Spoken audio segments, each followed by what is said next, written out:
Welcome, everyone, to the Insurance Perspectives podcast. This is part one of our series on Bridge. On today's show, we have Christina of Cobos Insurance Center and Charlie of Bridge. Hi, thank you guys for having me. Indeed. Thank you, Kenny. Fans of the show will know that we give a full introduction to our agency guest in part two, which is where we'll talk about Christina's background and experience in the industry. But to give some context and a sneak peek, Christina is heavily involved in sales and development at Cobos Insurance Center with nearly 20 years experience in the insurance industry. I'm a huge fan of hers, but I will save that for part two to get into that. Charlie is our focus today. Charlie Griffin is a partner at Bridge and wears many hats there. Both Charlie and Bridge are located in the great state of Georgia, home of the University of Georgia Bulldogs. It is a familial obligation that I mention that. I'm not allowed back into my in-laws' house if I don't mention their alma mater whenever Georgia comes up. And I also have to say that Georgia Tech sucks. I hold no grudges. It's these things you do to keep your in-laws happy, right? Indeed. Charlie cut his teeth in the VoIP space before his original company merged with a technology provider to form the foundation of Bridge and bring a really impressive suite of technology to insurance agencies, which is what we're going to dive into here. And Bridge has been a very key strategic partner for HawkSoft for many, many years. I personally have been able to see the development of the Bridge product from its genesis into the full-fledged platform that it is today. But that's enough out of me, because we're really not here to hear me talk. We're here to hear our technology partners talk and get some perspective from some agents. So we like to set the stage before we dive right into the partner questions. Charlie, if you bumped into an insurance agent on an elevator and you had, say, 5 floors of their captivated attention, how would you pitch Bridge to them? What is it that Bridge does for an agency? That's a good question. So I'd push all the buttons first so that we had to stop at every floor and I got extra time because that's just the salesperson in me, right? So pull the stop, let the fireman come, and we'll do an entire demo in the elevator. No, succinctly what Bridge is and we try to accomplish, Kenny, is to be as close as possible to an integrated, all-inclusive communication platform, right? So we're not a management system. We don't deal with policies or anything miraculous.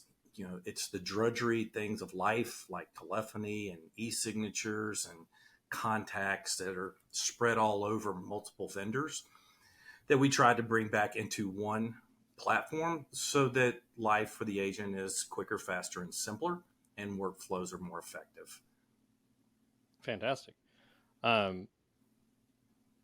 Yeah, I learned early on, not early on, but I learned in a lot of our conversations that it's wrong to just pigeonhole Bridge as VoIP because it does so much more than that. And so I'm glad we got to set that stage up in the beginning because it is really business communication, which is a very comprehensive and far-reaching platform offering.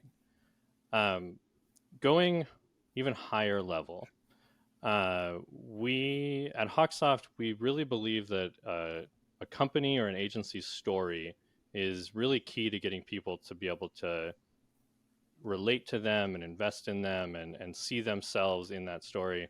So I would love to know, why does Bridge exist? And what is the reason for participating in the independent agency channel? It's a good question. And so our story is many, many years ago, more than can remember sometimes, unfortunately. When I first started the company, we were a company that did one thing for anybody who would buy it, right? It was a telephone company. And a good friend of mine was an Allstate agent who then happened to become a customer. And we got talking and looking at his software and the things that he used. And he had this thing called, some CRM that he was using and wanted to integrate it with our phone system. And I was like, dude, I'm a sales guy, not a tech guy.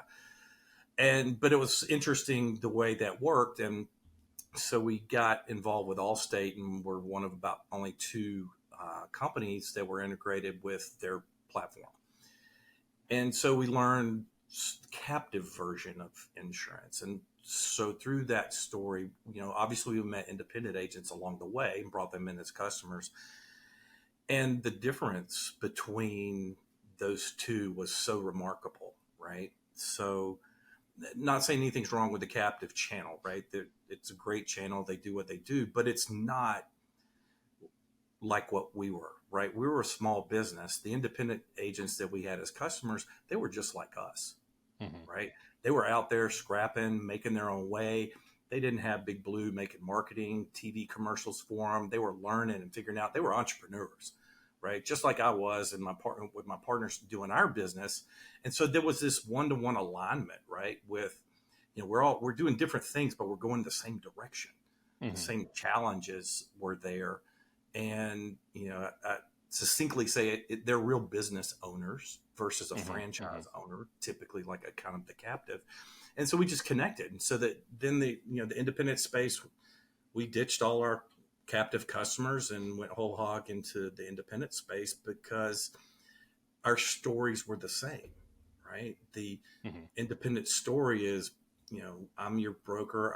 I know who you are. I know what's good for you. Let me help you protect your investments and your family, and I care. And that's what we were doing. And you can only do that if you're independent, right? And you own your own business. And so that's what gravitated us to it. And that's why we stay. And so still to this day, we're, other than one or two of my friends back in Birmingham, where we came from, that have, our system, we're 100% independent agent focused. That's fantastic. I love that. I think there is such a nice resonance between small, medium businesses in our space. It's one of the things I definitely love about interacting with agents is like, more often than not, you're dealing with decision makers. You're dealing with people who not only are they making decisions, but they live and die by the consequences of those decisions, where it's less the big faceless organization where someone in the parent office makes the decision and it cascades down.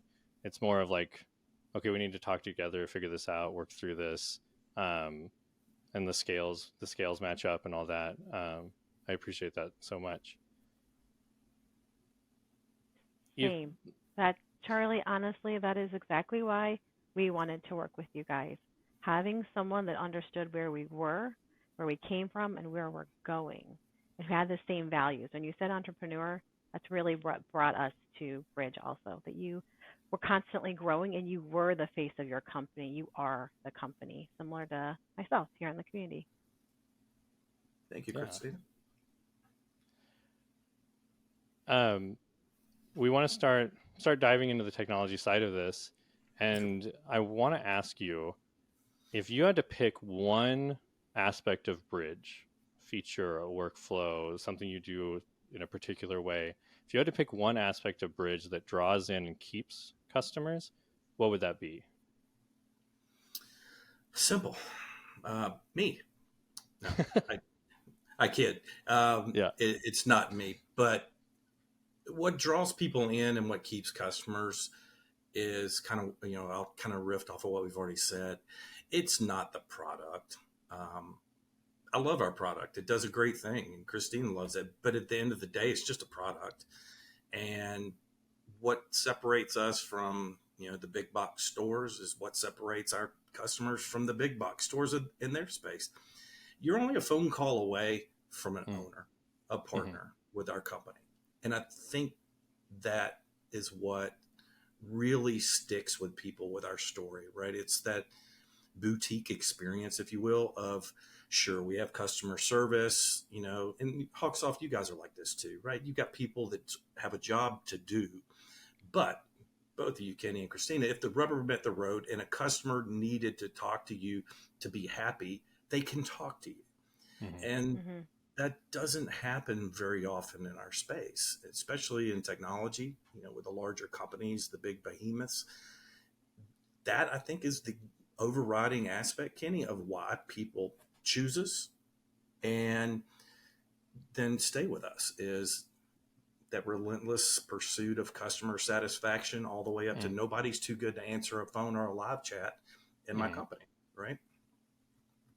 Christina, does that match with your experience? Yes, very much so. I mean, Charlie, you and I have had so many conversations, and I'm just a small agency in small town Ohio, so the fact that we've had a lot of conversations, Michael Tucker, all of our sales reps, they are so responsive. They're so easy to get a hold of, and you listen to our ideas. You don't get upset that I'm always the squeaky wheel coming up with something. You're very curious and you're very interested in what is happening here on the ground floor, and I appreciate that. It makes me really trust you, and I know that you have our best interest at heart and that you're progressing as fast as we are. Thank you. Good.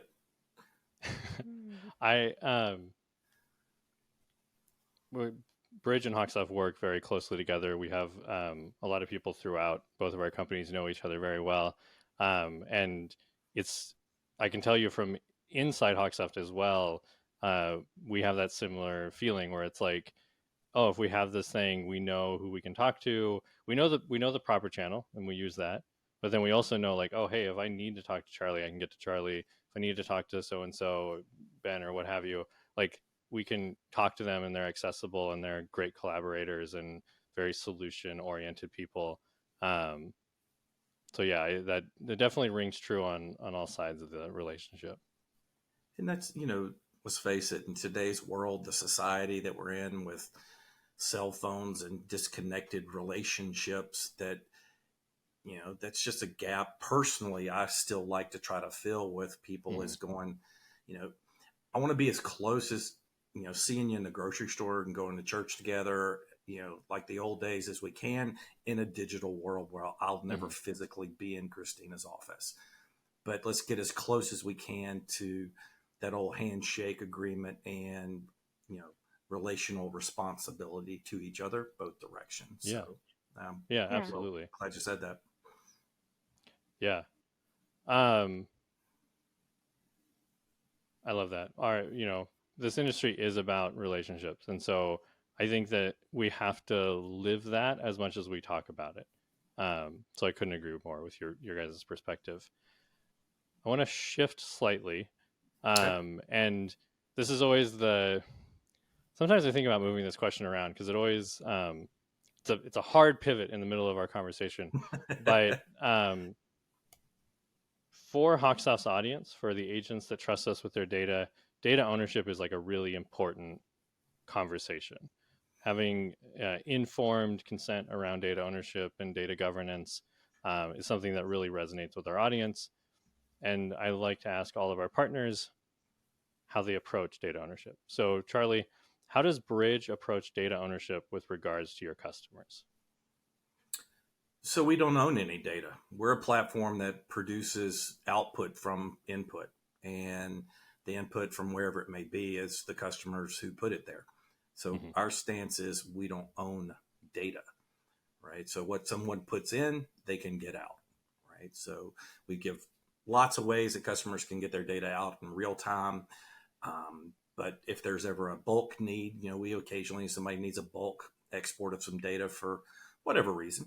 And we can provide that to them. It's nominal cost to process, but we in no way subscribe to any type of ownership, down to the point where, we protect it, right? So we're, SOC 2 compliant. So our data centers are right. Our policies are right. Our data retention policies, we don't keep anything after our customers leave. If they leave it behind, we flush it as if it was never there. Because we take it very, very seriously. And, the last thing I could ever want to do is have somebody think that we were holding data hostage, right? So we recently even went as far as, put an export button for contacts into our system. It was never put in initially just because it was like, they're in HawkSoft already, right? So why do you need to get them out of Bridge? Because you got them in HawkSoft. But as, things have, progressed, even just that visual, right? It's really not it works, but from a functional tactical perspective, it's useless for a HawkSoft customer. But it's there partly just to go, you know what? If you want this out of me, you can get it. Yeah. And so we take that very seriously. Kind of funny. I don't usually pay attention to commercials, but Salesforce has one going on with Matthew McConaughey that their whole point is this weird commercial, but your data is not our product. And that's a good way to put it, right? Yeah. Is your data is not our products, not ours to look at, sell, investigate, or anything like that at all. Now, someday down the road, I would, we'll get into conversations, hopefully, with folks like you guys to start maybe anonymizing some of this data that then our mutual customers could then use for trends and things like that across the industry that would help them. But in terms of personalized, identifiable information, it's all yours. And if you leave us, then we flush it. That's Excellent. comforting. Yeah. Clear enough? That's comforting. That's As a pretty clear user, statement. That's very comforting. Yes. Yeah. Because I think that it's a conversation that has been bubbling under the surface of the insurance world for a very long time, and unfortunately, it generally only comes up when there's a really negative experience. You reference holding data hostage. It's something that we see a lot in the management system space, unfortunately. And there are business reasons that you can rationalize. You can understand, as being companies that deal with a lot of data, we know that most places where you store data, storage is free. It's getting it out that it really starts to cost you. And so you can rationalize it in so many different ways, but I really appreciate that you're just very clear at the end of it, it's the agencies. And maybe it wasn't a super requested or needed function, that export button, but the perception and the trust that it instills to say, hey, you have it, I think that goes a long way. I don't disagree. Yeah. That's nice. I mean, luckily for most users, I don't think they need a mass download or export because you're supposed to be attaching every phone call or voice recording in e-sign as you go forward. But it is nice to know that that's available to us just in case. The advent of e-sign, the SMS world really is, what we kind of got a little bit ahead of this and driving some of this is, there's so much transaction goes through SMS, but that's not necessarily useful today to be in a management system, but it might be 3 months from now or 6 months from now. And, that data is not easy to just keep live in front of somebody and still maintain any type of performance for the user experience. Yeah. So we wanted to make sure everybody had a way to, in essence, what we've done, to your point, Kenny, is what it costs me in resources to pull that out, massage it, put it in a way that you can read it and actually use it, is what we charge the customer to get it back out. Not $25,000 to pull data out of some system is hostage, right? Yeah. It's egregious. I like that word. Yeah. So,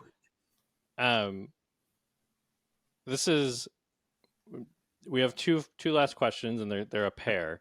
And the first half is because we're striving for honest, open, transparent communication between technology providers and agency professionals.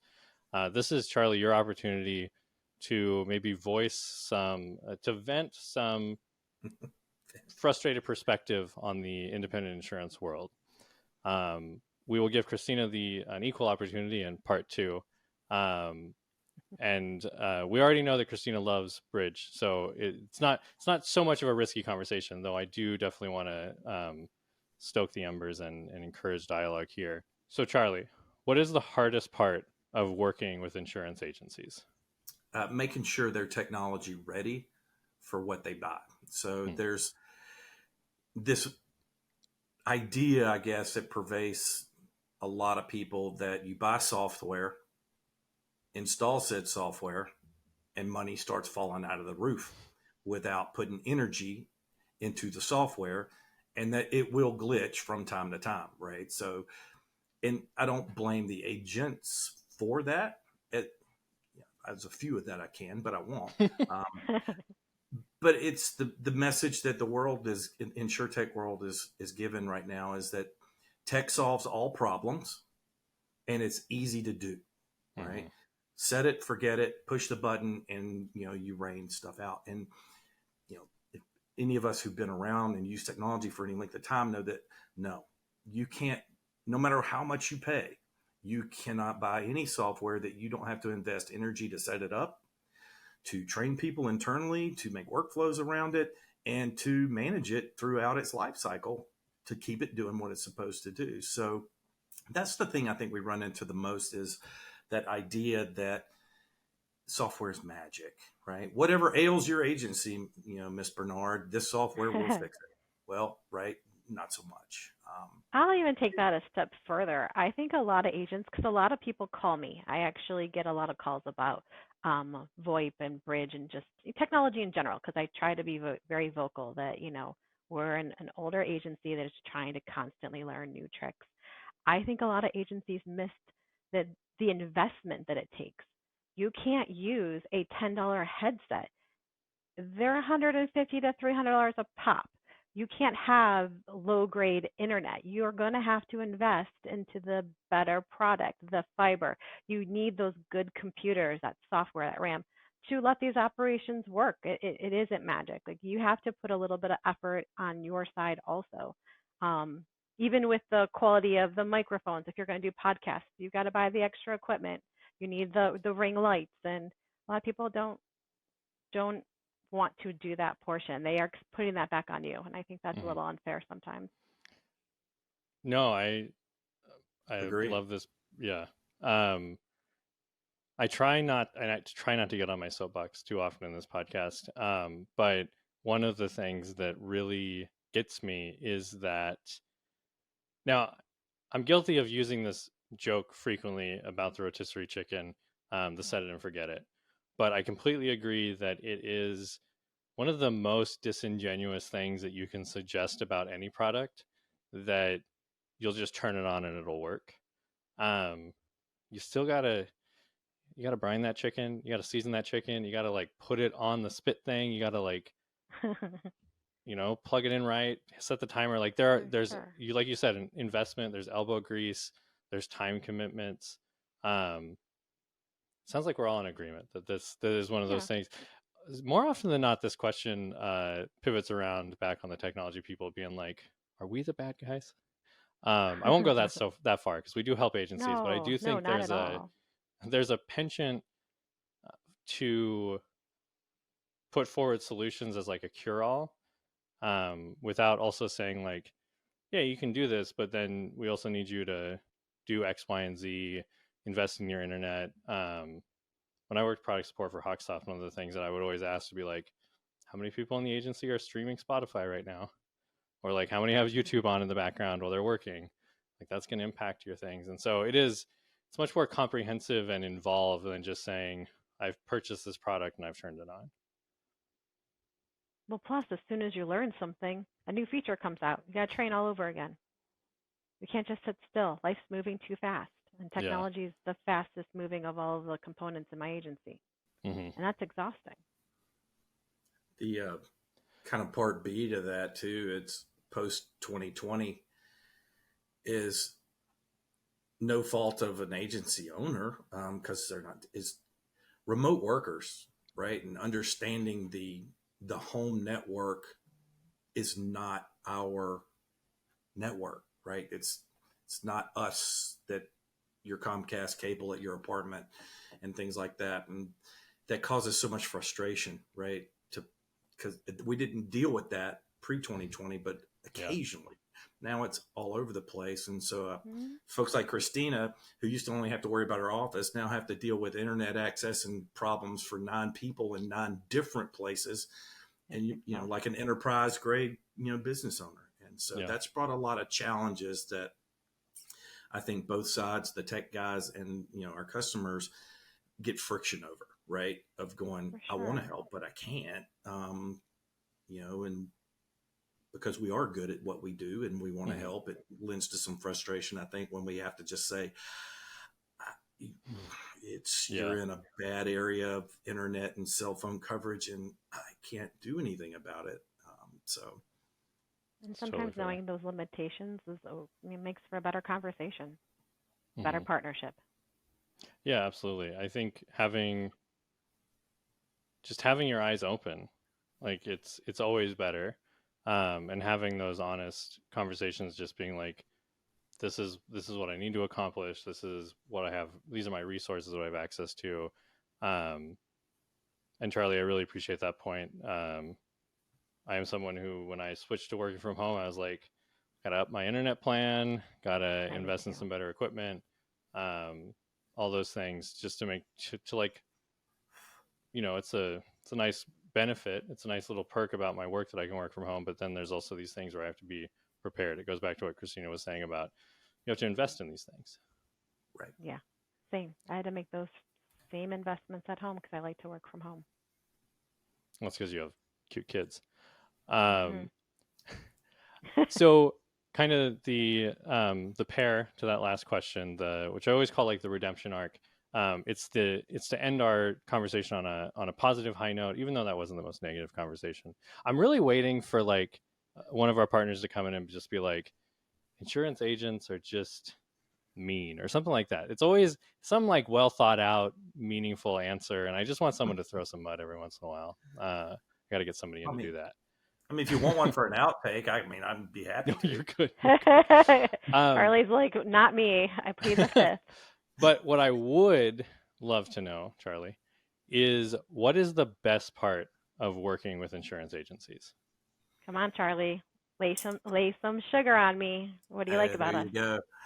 So, starting in the industry as a whole, right? It's a great industry, right? It makes America run, right? People can do the things they do only because there's the existence of a thing called insurance, right? From building buildings to traveling to all of that. And so that's great. Love that piece. Love the fact that it's fairly recession proof, right? It doesn't move up, down, left, and right. So it's stable. Stable makes people happy. But there's this weird, cool vibe, right? There's an energy that most of the agents have that's almost frenetic sometimes, right? But there's always something weird or cool, new or some idea that's moving, and so we learn so much. Our product is built by our customers, right? And that's what I really love about our customers is they go, hey, this you didn't think about this. I want to do this, and this, and you evaluate it, and you make some new stuff, and you get a new product. And really, over the years, that's how Bridge evolved. Was some of the core, obviously, but folks like Christina going, hey, I'd love to see this do this, and it's like well, that one didn't make sense commercially, but this one does, and so we add that on. So I love the innovation, right, that comes out of the group, as a whole is that's what makes it fun is people who are always looking to cut the edge, right? Maybe not the bleeding edge, but be kind of on that edge, maybe the cutting edge, and giving, just like, hey, can I do this? Well, sure, I think we can Oh, figure that yeah. out. And you get to do something new, and it's just not a static, here's your box, stay in your box. One thing I want to ask as a connection between part one and part two of this conversation is I'd like to dive into just a little bit of the nuts and bolts of how HawkSoft works with Bridge. As Director of Partner Integrations, I can say that Bridge is an API partner with us, have been for a number of years, and even before that had some custom integration that our companies had developed together. Um, what else should people know about how HawkSoft and Bridge work together? It's a question for both you and for both Christina and Charlie. So, as I say, kind of in the lead in, if you don't print it on paper, send it through your email, you can do it in Bridge. To which case, we have a HawkSoft button everywhere you can go in Bridge.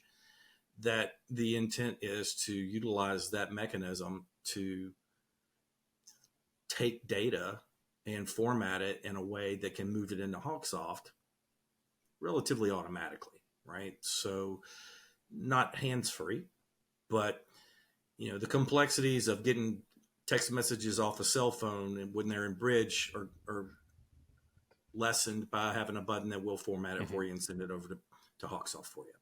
Call recordings, on and on and on and on, the things that we do. So that is what what we do together currently is we push data out into HawkSoft. We sync the contacts, but we push data out. right? So that was a problem that we tried to solve with, the integration world, is multiple products have no way to get data out effectively into your platform at HawkSoft. And so that's what, Bridge does with HawkSoft, is we give your customers the ability to communicate in other platforms in other ways through Bridge, but actually then bring it back to HawkSoft as the source of truth for the storage of the data of that transaction. Fantastic. Yeah.